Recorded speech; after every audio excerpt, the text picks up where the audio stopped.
It's your man Jay Graves Report. We over here with Lawrence North, Coach Mal in the building. Starting this season off, it's 2017. Everybody, you've been in practice for about a week now. Talk to me about what are you excited about starting this season? Well, I'll tell you, I think we've got a great core of kids coming back.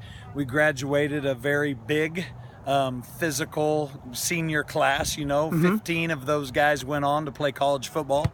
Almost all of them have reported by now, so it's fun to hear back from those guys. Yeah. But what better a thing can we have for these kids that are coming back that learned from those 33 seniors that we just graduated? Those guys started at the bottom here. This place was at the bottom, and they helped build it every single year. And now we've got about 115 kids right now in this program that are just dying to get out on the field and hit somebody else. They just want to go hit somebody else. And the number one thing that they've really taken away from this right now is they watch these guys through the off-season program get bigger, faster, stronger. I know that's really cliche to say, but everybody says bigger, faster, stronger. But until you've been in our program, you really don't understand that. Well, now these kids don't have anything else to compare to except that. They see that grind every day, all year long that we do, and they know now that it's fast and physical. Everybody talks about playing fast, everybody talks about playing physical, but can you do that for 4 quarters? And I believe we can. I believe we showed everybody last year that we can. And that was our first time where we actually had all of our own people. Right. No leftovers from the last regime.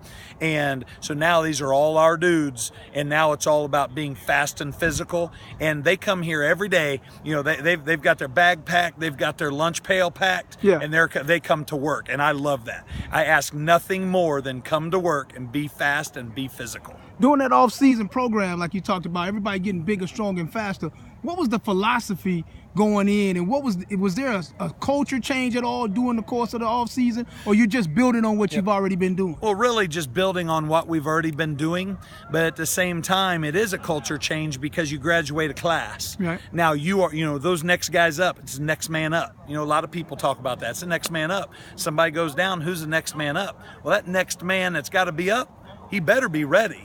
So that is in my eyes, that is the culture change of that guy. You got to be ready to go. We just lost, like I said, 15 college football players, and now the next guy up has got to be ready to go. And if he's been grinding with us, he'll be ready to go. Then it just turns into am I confident in what I've been taught on the football field? Right. Now, talk to me about your leaders going into this season. I know you lost 30 seniors, you said? Yeah. 15 going to play college football? Yep. Who are your next set of leaders now? I'll tell you right now, we've got a great core group of seniors.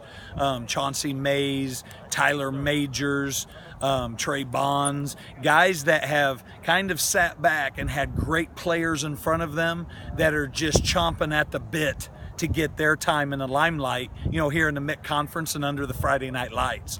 So, we've got a lot, and we've got, I don't want to overshadow anybody else, and I also don't want to miss anyone. Right.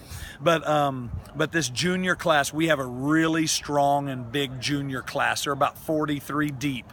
And they're physical, they're fast. They played almost, I shouldn't say all, but a good part of them played last year as sophomores, and they had to step in. That next man thing, that next man up thing.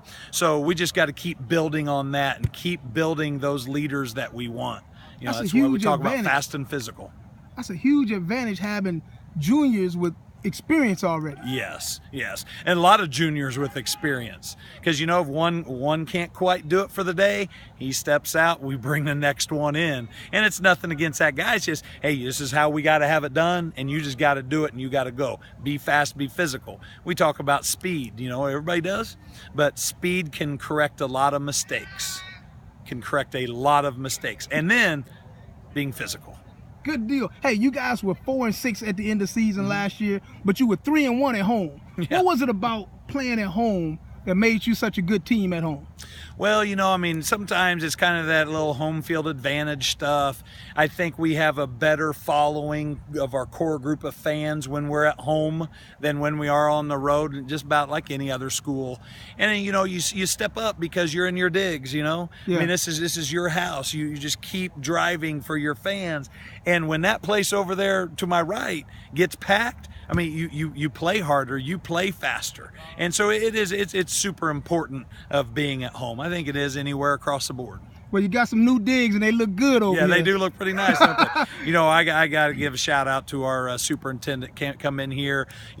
He wants Lawrence Township to be great. He talks about we are a destination. This is where people should want to come to school. No matter what you do. I'm going to talk on the football side of things. Right. But he talks on we're a destination of this is where you need to be. And you look around. I mean, he's made his mark. And he has made his mark through the entire district. You just right now get to see what we're doing here. So Dr. Sean Smith does a great job. He's a great leader. Well, big shout out to Dr. Smith. Hey, 2017 season's about to start. You in the Jay Graves Report. Holla at your boy.